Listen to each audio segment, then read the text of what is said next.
O assunto desta noite é a quem Deus afligiu. A quem Deus afligiu para fins secretos.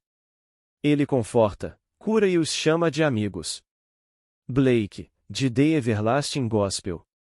No Salmo 119 diz: Este é o meu conforto na minha aflição, e a tua promessa me dá vida. Antes de ser afligido, eu andava errado, mas agora guardo a tua palavra. Foi-me bom ter sido afligido, para que aprendesse os teus estatutos. Salmo 119 versículo 5, 67, 71. E então nos é dito no livro de Jó, capítulo 36. Ele livra os aflitos por meio da sua aflição, e abre os seus ouvidos por meio da adversidade. Jó 36 versículo 15. Agora, a quem ele faz isso? A que ser ele está fazendo isso?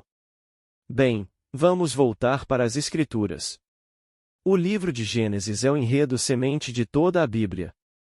Está tudo lá, mas é uma adumbração. É um prenúncio de uma forma não totalmente conclusiva ou imediatamente evidente, mas está tudo em Gênesis. E o livro começa desta maneira.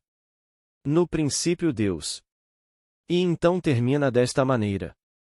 Num caixão no Egito.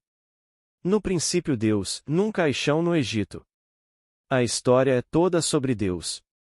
Tudo no mundo é Deus. Estou olhando apenas para Deus mascarado enquanto olho para você. Por trás dessa máscara está Deus.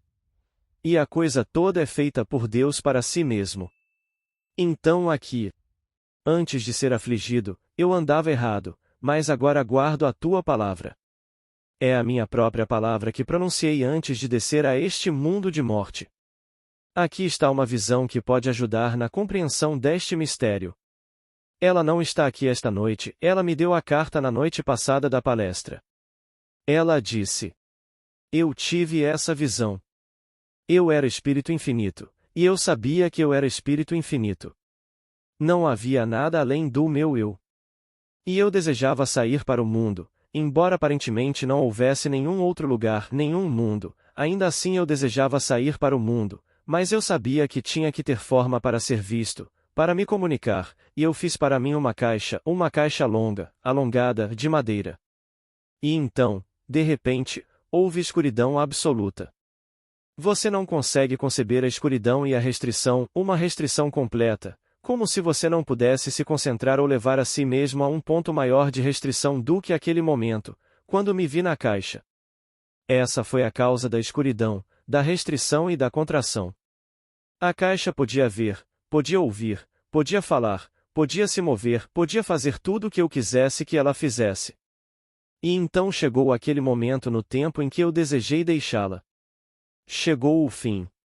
Eu tinha experimentado o que era ver, pensar e ouvir neste mundo de morte. E então me vi olhando para o que eu pensava ser minha cama. Pensei que havia um corpo nela, mas não consegui vê-lo direito por causa da multidão ao redor do corpo.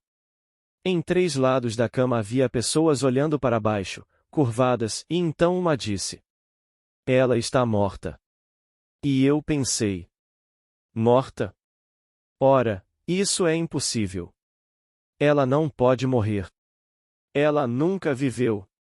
Somente quando eu a ocupei, quando eu estava nela, ela pareceu viver.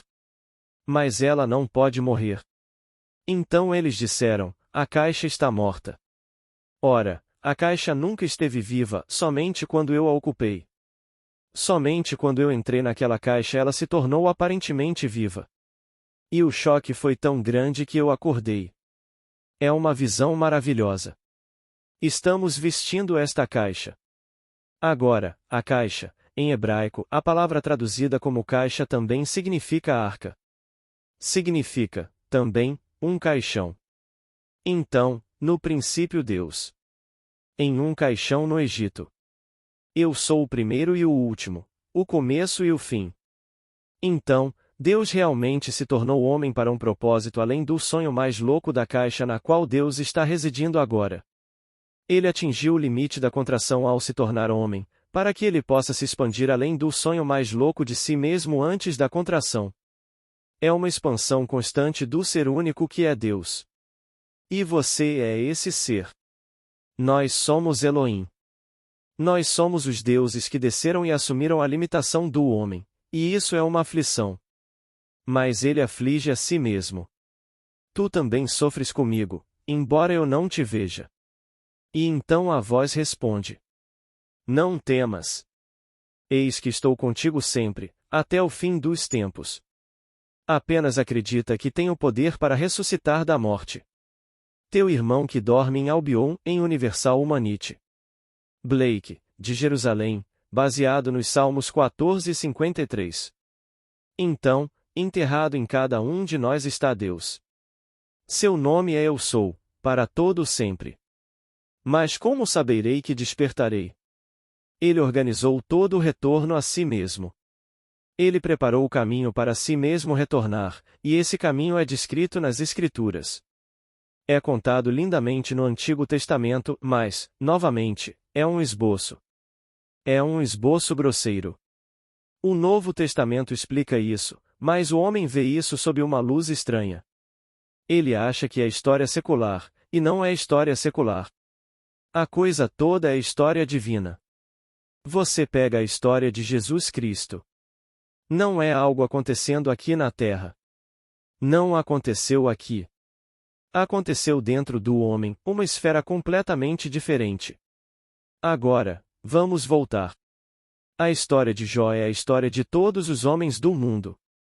Se você conhece a história, ele era inocente, ele não fez nada que realmente deveria ter causado os horrores que caíram sobre Jó. Leia com atenção. Mas no último capítulo, Jó é levado a dizer: Eu tinha ouvido falar de ti com o ouvir dos meus ouvidos, mas agora os meus olhos te veem. E então Deus, não apenas o perdoou, ele não podia perdoá-lo, ele não fez nada que fosse errado, mas Deus multiplicou seus dons na terra, os dobrou. Então todos os seus irmãos e irmãs, e todos aqueles que o conheciam antes vieram simpatizar com ele, eles comeram pão com ele em sua casa, por todo o mal que Deus havia trazido sobre ele. Estas são as palavras do capítulo 42 de Jó. Agora, a palavra Jó significa: Onde está meu pai? Onde está a causa dos fenômenos da vida? Onde está a fonte de tudo isso? Esse é o Pai. Essa é a busca de cada pessoa no mundo. Ela pode não saber, mas está procurando pela fonte, pela causa, pelo Pai, dos fenômenos da vida. Esse é Jó. No final, ele o vê. Quem ele vê? Só há uma maneira de você conhecer o Pai. Você não conhecerá na eternidade, eu posso ficar aqui de agora até o fim dos tempos, e não poderia persuadi-lo a ponto de convicção até que você tenha a experiência. No Antigo Testamento, é dito que Deus é Pai, e ele escolhe uma pessoa e a chama de seu filho. Se aquele é seu filho e aquele está diante de você no final de sua jornada, e então a memória retorna, pois é apenas Deus retornando na memória, pois nós somos os deuses formando o Deus, e se no princípio havia uma paternidade que é Deus, e paternidade implica uma filiação em algum lugar, e se aquele filho está diante de você, e então de repente a memória retorna e você sabe que ele é seu filho, e ele sabe que você é seu pai, no cumprimento das Escrituras, então, e somente então, você sabe quem você é. Eu poderia te dizer de agora até o fim dos tempos que você é Deus. Você não vai acreditar em mim. Você vai dizer: se eu sou Deus, por que não posso fazer isso, aquilo e aquilo outro? Você não sabe o propósito por trás da aflição, a contração que você impôs a si mesmo. Você não fez nada de errado para provocar essa contração. Foi deliberado da nossa parte. Concordamos em conjunto em sonhar o sonho da vida e descer ao mundo da morte e experimentar a morte, pois não poderíamos no mundo da vida, não poderíamos no mundo da luz e do poder infinito. Tivemos que nos contrair para experimentar a morte, e assim fizemos. A humanidade, como a vemos, é parte da estrutura eterna do universo. É parte da estrutura. Na verdade, descemos a parte da estrutura chamada homem e entramos no homem, e o homem é morte. E transformamos a morte em sono e sonhamos o sonho da vida. A misericórdia infinita transformou a morte em sono. E então os sexos se levantaram para trabalhar e chorar. Blake, ditou Tirza. Aqui estamos multiplicando esta forma que é o homem, mas você não é a forma que você está vestindo. Nós não somos esta vestimenta, indicando o corpo físico. Você é Deus, todos no mundo são o Deus imortal. Mas esta experiência é essencial para uma expansão, e não há limite para a expansão. Há um limite apenas para a contração. Então, nós tomamos o limite da contração sobre nós mesmos e nos tornamos homens. Então, sua visão era perfeita. Ela viu aquela caixa, uma caixa alongada. Agora, vamos pegar a palavra templo nas Escrituras. Primeiro de tudo, a palavra caixa ou a palavra como ela viu, uma coisa alongada chamada caixa, que é o caixão, é Aron. Essa é a palavra hebraica para isso, Aron. Agora, aqui vem a palavra que traduzimos como a palavra templo ou tabernáculo. Também significa sepultura. Então, quando leio nas Escrituras, não sabeis que sois o templo do Deus vivo? E que o Espírito de Deus habita em vós. 1 Coríntios 3 versículo 16. Eu poderia dizer: você não sabe que é o sepulcro de Deus? E que o Espírito de Deus habita em você. A sepultura? E um dia ele despertará na sepultura, e um dia ele ressuscitará daquela sepultura, e ele sairá das restrições que ele impôs a si mesmo, pois a palavra é sepultura. O templo de Deus é o homem, como nos é dito na carta de Paulo aos Coríntios, seu 3º capítulo, versículo 16, de Coríntios. Não sabeis que sois o templo de Deus, e que o Espírito de Deus habita em vós? E o Espírito de Deus e o nome de Deus são um, e o seu nome é Eu Sou. Você pode colocar o Eu Sou de lado de si mesmo? Você não pode ficar de lado e observar Eu Sou, portanto, você não pode ver Deus.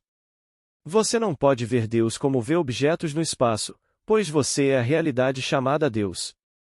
Mas você pode conhecer Deus quando seu filho está diante de você, e você sabe que está olhando nos olhos e no rosto de seu filho. Bem, esse filho é Davi, de fama bíblica. Então você conhecerá as palavras. Encontrei Davi, e ele clamou a mim. Tu és meu Pai, meu Deus e a rocha da minha salvação. Então você conhecerá essas palavras, e as palavras são colocadas na boca de Davi, e o Senhor me disse: Tu és meu filho, hoje te gerei. Salmo 2 versículo 7. Então aqui você é visto no relacionamento de pai e filho, e somente quando isso é realmente experimentado pelo indivíduo é que ele realmente sabe quem ele é. Até então, ele está adorando um Deus falso, ele está adorando algo fora do eu, e não há ninguém fora do eu a quem você deva se voltar. Como Blake disse: por que estamos aqui tremendo, clamando a Deus por socorro, e não a nós mesmos, em quem Deus habita? De Jerusalém. Ele habita em nós como nossa própria imaginação humana maravilhosa. Isso é Deus. Babel zomba, dizendo: não há Deus nem filho de Deus. Tu, ó imaginação humana, és tudo. Uma ilusão, mas eu te conheço, ó Senhor. Eu te conheço quando te levantas sobre meus olhos cansados, mesmo nesta masmorra. Nesta forma estranha e mortal. Tu sofres comigo, embora eu não te veja. De Jerusalém. Não, eu não consigo ver. Como posso contemplar essa realidade que eu sou como um objeto diferente do que eu sou? Eu posso contemplar objetos ao meu redor, mas eu sou a realidade contemplando objetos. Então, como posso contemplá-la? Como eu sei quem eu sou? Eu saberei quem eu sou somente quando meu filho aparecer diante de mim, e me chamar de pai. Eu sofri de amnésia quando desci a este mundo de morte como você está sofrendo de amnésia, amnésia total, e você se esqueceu do seu ser divino. Você é Deus. Não há nada no universo além de Deus. Não há espaço para nenhum ser além de Deus. Em 1926, em Larchmont, Nova York, me aposentei cedo porque era um convidado do gerente. Era um clube privado. Era uma noite de sábado. Naquela época, tínhamos a lei seca, não havia álcool, mas você sempre conseguia. As pessoas conseguiam, e isso era dado às crianças, isto é, às crianças em 1920 e assim por diante, e elas tinham bandas tão selvagens. Mas o gerente do clube, eu era seu convidado, ele disse. Não acho que seria bem a coisa a fazer, como meu convidado, me misturar com os membros e os convidados dos membros. Bem, eu aceitei essa restrição, então fui para a cama. Em 1926 eu tinha apenas 21 anos e era dançarina profissional. Eu adoraria ter saído para aquela pista de dança e passado a noite inteira dançando, mas, não, o protocolo não permitiria. E eu fiz uma coisa que raramente faço, se é que faço. Eu li na cama. Peguei um livro, era um livro sobre a vida de Buda. Acendi a pequena lâmpada noturna na cama e comecei a ler o livro.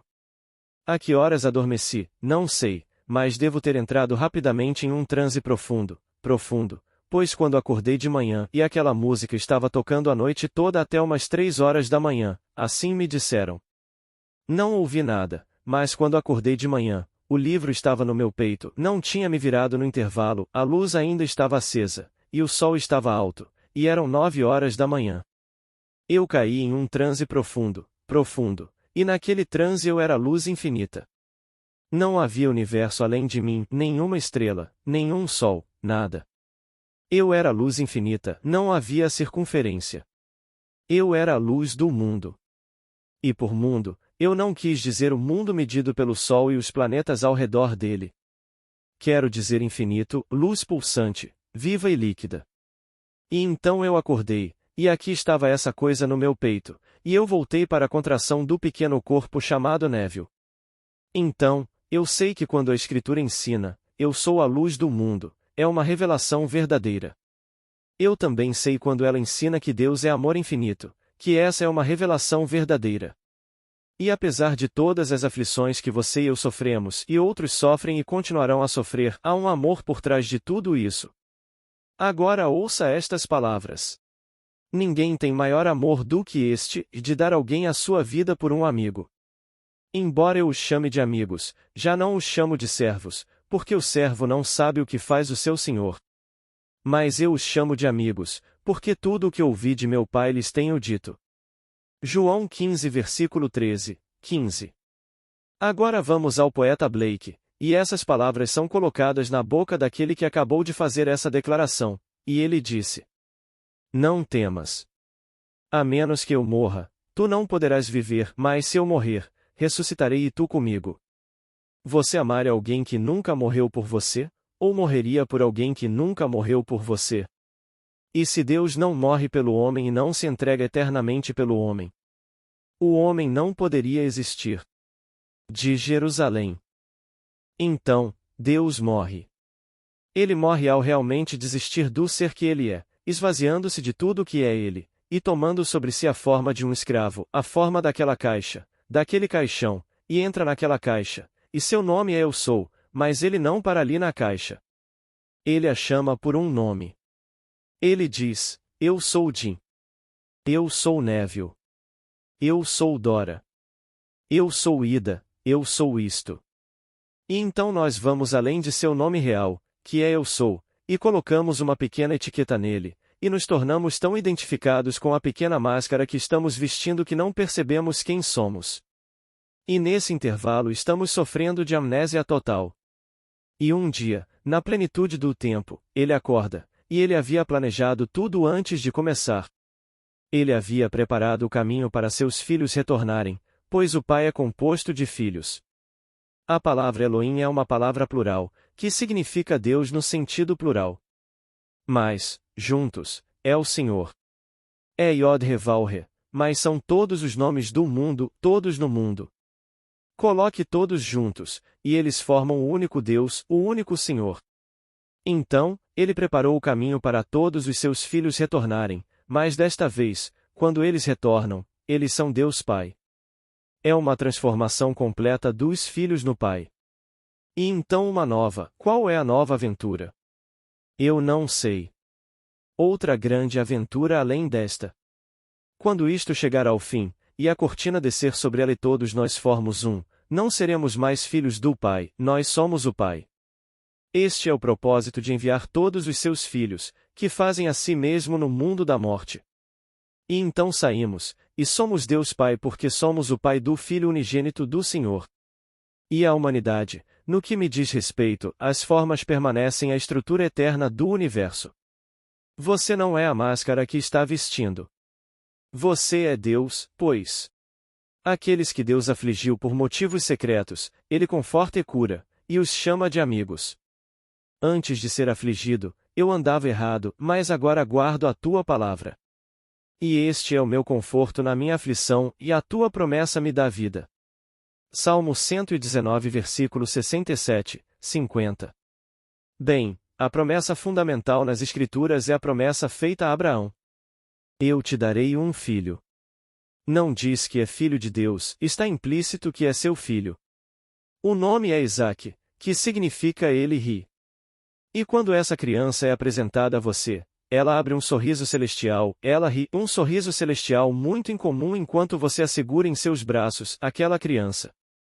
E então o próximo é o filho, e ele é o jovem. Ele é Davi. Então, a promessa fundamental é a promessa feita a Abraão, e essa foi a promessa de um filho.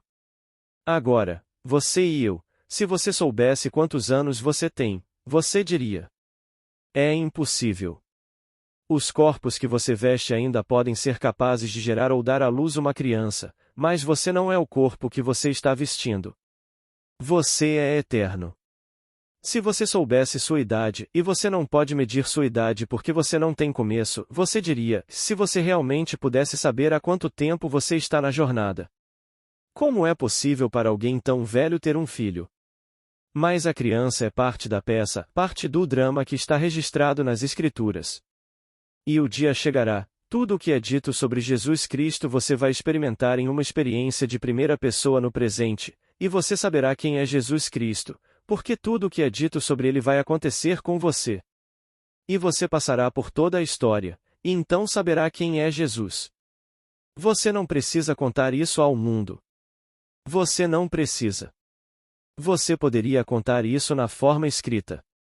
Se você for tentado a contar, você receberá a mesma rejeição que você encontra nas Escrituras. Ele veio para o que era seu, e os seus não o receberam.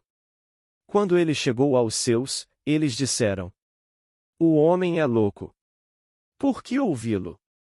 Ele tem um demônio e é louco.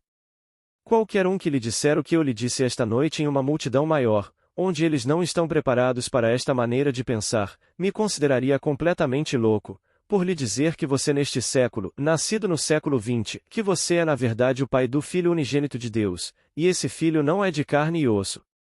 Leia a história cuidadosamente, ele veio em espírito quando o chamou de meu Senhor. E ele lhe disse: como posso ser seu filho quando ele, em espírito, me chamou de meu Senhor? Não na carne, e isso não é algo que acontece na carne.